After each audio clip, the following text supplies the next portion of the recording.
আওয়ামী লীগ সরকার ক্ষমতায় আছে যার কারণে বুঝা যাচ্ছে না যে আসলে কি? যখন ক্ষমতা ছাড়বে আজকে ছাড়বে, কালকে থেকে আমাদের জাতির আফা বা উনার ঘরের ভিতরে কতটুকু দুর্নীতি এগুলো সব ভাইরাল হয়ে আসবে। বেনজির আজিজ সমাজের শুধু একটা প্রমাণ, একটা নমুনা, চুনোপুঁটি। এরকম আরো কত বেনজির আজিজ আছে, এর প্রমাণ আমরা কিভাবে পাবো? এগুলো দয়া করে একটু ব্যাখ্যা করবেন। ধন্যবাদ। দুর্নীতির ব্যাপারে যে বেনজির আহমেদ এবং আইজিপি বেনজির আহমেদ এবং জেনারেল আজিজ এই দুইজন ব্যক্তিকে মানে দুর্নীতির যে স্যাংশনে আনা হয়েছে, আমি দুজন ব্যক্তিকে কিন্তু স্যাংশন দেওয়া হয়েছিল। তো স্যাংশন কিন্তু আমরা দেখছি আজিজের বিরুদ্ধে কিন্তু যে স্যাংশনটা দেওয়া হয়েছিল সেটা দুর্নীতির কারণে দেওয়া হয়েছিল এট ফার্স্ট। তো তৎকালীন সময় আমাদের রাষ্ট্রের সরকার কিন্তু কোনো তার বিরুদ্ধে এই দুর্নীতির ব্যবস্থা নেয়নি। আর বেনজির আহমেদকে কিন্তু মানবাধিকার লঙ্ঘনের দায়ে কিন্তু স্যাংশন দিয়েছে। তো যেহেতু জেনারেল আজিজকে অনেকদিন আগেই এই দুর্নীতির দায়ে কিন্তু স্যাংশন দিয়েছিল, তো সেক্ষেত্রে সরকার কেন আগে ব্যবস্থা নেয়নি? এতে করে কি সরকার নতজানু নীতি ভূমিকা পালন করেছিল কিনা? আর আমাদের রাষ্ট্রে আমরা দেখছি প্রতিটি ক্ষেত্রে আমাদের সরকার তাদের যে কার্যকরী প্রশ্নবিদ্ধ। দুর্নীতি দমন কমিশন যে পদক্ষেপ গুলো নিচ্ছে সেগুলো প্রশ্নবিদ্ধ। তো এই প্রশ্নবিদ্ধ দুর্নীতি দমন কমিশন দিয়ে কি আমাদের দেশে আদৌ দুর্নীতি দমন করা সম্ভব? এই প্রশ্নটা সকলের কাছে আমার। ধন্যবাদ। আসসালামু আলাইকুম ওয়া রাহমাতুল্লাহ। ধন্যবাদ। ওয়ালাইকুম আসসালাম। জহিরুল ইসলাম সুমন।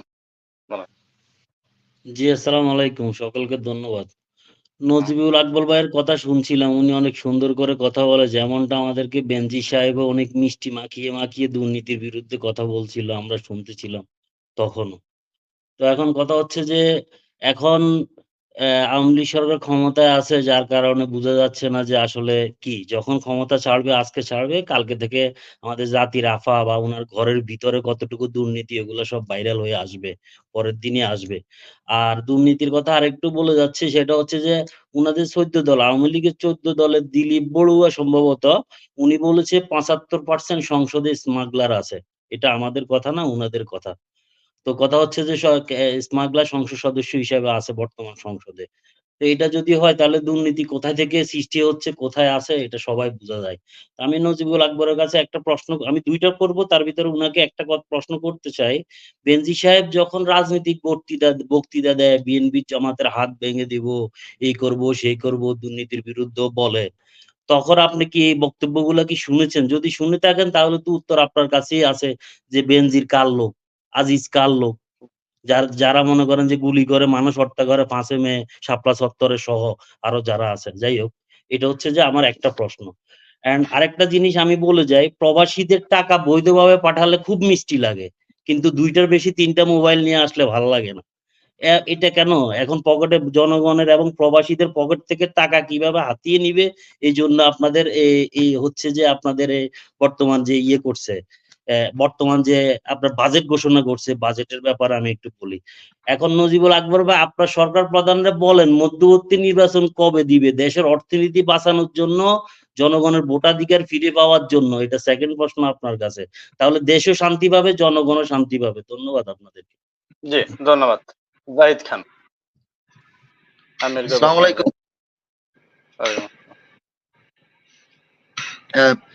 সকলকে আন্তরিক মোবারকবাদ। রবি ভাই থেকে শুরু করি। রবি ভাই অত্যন্ত শ্রদ্ধাভাজন ব্যক্তিত্ব এবং আমার খুবই প্রিয় মানুষ। বিভিন্ন সময় আসি রবি ভাইকে সাথে নিয়ে, অনেক প্রশ্ন, অনেক কথাবার্তা হয়। রবি ভাইও আনসার করার চেষ্টা করেন। তো রবি ভাইকে দিয়েই শুরু করি যে টানা ৩য়বারের মতো বিজেপি এই নরেন্দ্র মোদীর মতো একটা অথর্ব এই ক্ষমতায় আসলো, সেখানে অন্যদের সমর্থন নিয়েই সে আসলো। তো এইখানে এটা আসলে মুসলমানদের জন্য এটা আসলে কি হইতে পারে ভবিষ্যৎ? মুসলমানদের সব থেকে বড়, আমি মনে করি, নব্য ফ্রাউন হিসেবে এই মোদী আবির্ভূত হয়েছে এবং মুসলমানদের সব থেকে বড় শত্রু। এখন অদূর ভবিষ্যতে এই ২৯টা অঙ্গরাজ্যের এই মহারাষ্ট্র, ভারত আসলে কি হবে? আর সোনিয়া গান্ধী, রাহুল গান্ধী, প্রিয়াঙ্কা গান্ধী, এদের কংগ্রেস একটা আশা দেখানোর পরেও তারা আসলে এই সমস্ত কোয়ালিশন সরকারে তারা আসতে পারলো না কেন? তাদের আসলে রাজনৈতিক দুর্বলতা কোথায়? হ্যাঁ, এটা একটু রবি ভাই ব্যাখ্যা দেবেন। আর প্রফেসর মতিন রহমান স্যারের কাছে আমার প্রশ্ন, সম্ভবত আমার ইসলামী বিশ্ববিদ্যালয়ের উনি ডিন, আমিও ইসলামী বিশ্ববিদ্যালয়ের একজন ছাত্র, তো সেই হিসেবে ওনার কাছে আমার প্রশ্ন হলো যে এই 53তম যে বাজেটটি হলো, সেই বাজেটটি অ্যাকচুয়ালি কি জনবান্ধব কিনা, এই গরিবদের জন্য এই বাজেট কিনা, না এইটা আবারও একটি দুরভিসন্ধি ধনীদের আখের গোছানোর একটি বাজেট, এটা একটু ব্যাখ্যা দেবেন। আর কালো টাকা যে সাদা করা, এইটা দেখেছি বিএনপি সরকার, অন্যান্য সরকার এবং আওয়ামী লীগ সরকার তো বটেই, সমস্ত সরকার এই যে কালো টাকা সাদা করার যে বিষয়টা, এইটা আসলে এনামুল ভাই একটু শেষ করি প্লিজ। জি, আমার প্রশ্ন শেষ এনামুল ভাই, শেষ প্লিজ। তো এইটা আসলে কালো টাকা সাদা করার যে বিধানটা, এইটা আসলে রাখা ঠিক কিনা, এটা একটু ব্যাখ্যা দিয়েন ডিটেলস। আর নজিবুল ভাইয়ের কাছে আমার প্রশ্ন যে আজিজ, বেনজির এবং আনার, এরা আসলে কাদের সৃষ্টি এবং এদের এইরকম আজিজ বেনজির বাংলাদেশ কতদিন পর্যন্ত এদেরকে আসলে দেখবে, এটা ব্যাখ্যা দিয়েন। আর একটা বিষয় আমি একটু বলি, একটু না বললেই নয়, আজকে আন্দোলন দেখলাম সেই আপনার 30% মুক্তিযোদ্ধা কোঠা এবং সরকারি চাকুরির সেই যে ব্যারিয়ারটা 35 বছর, এটা প্রফেসর স্যারই ব্যাখ্যা দিয়েন। এই যে একটা ব্যারিয়ার একমাত্র বাংলাদেশ এবং পাকিস্তান ছাড়া পৃথিবীর কোথাও এই ব্যারিয়ার নাই। আজকের যে বিষয়টা বেনজির আজিজ, বেনজির আজিজ একসময় দেশের সর্বোচ্চ পর্যায়ের একজন পুলিশ কর্মকর্তা ছিলেন, সেনাবাহিনী কর্মকর্তা ছিলেন। তো তারা যখন কাজগুলা করেছেন, তাদের যে কোথায় কি সম্পদ আছে তাদের কেন সুষ্ঠুভাবে তদন্ত করা হলো না?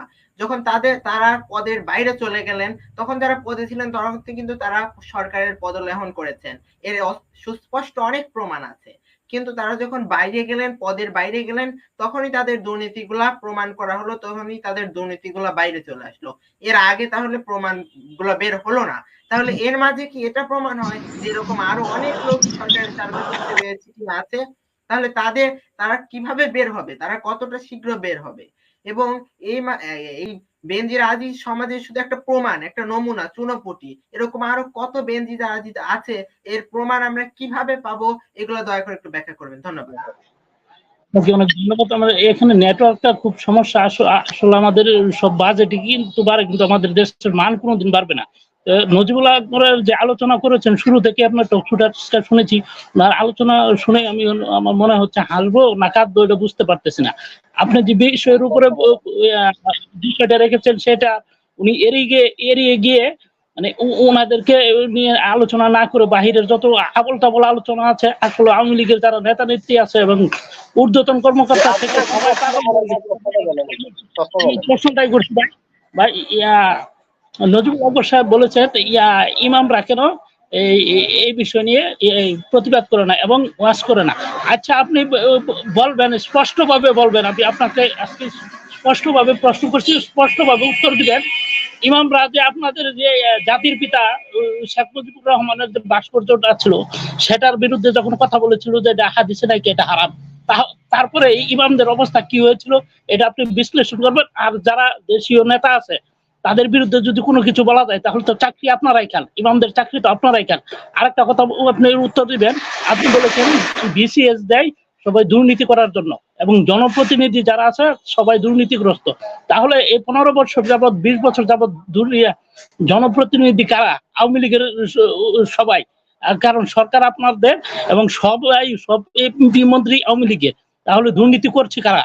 এই 20 বছরের দুর্নীতি দায় আপনারা কেন নিবেন না?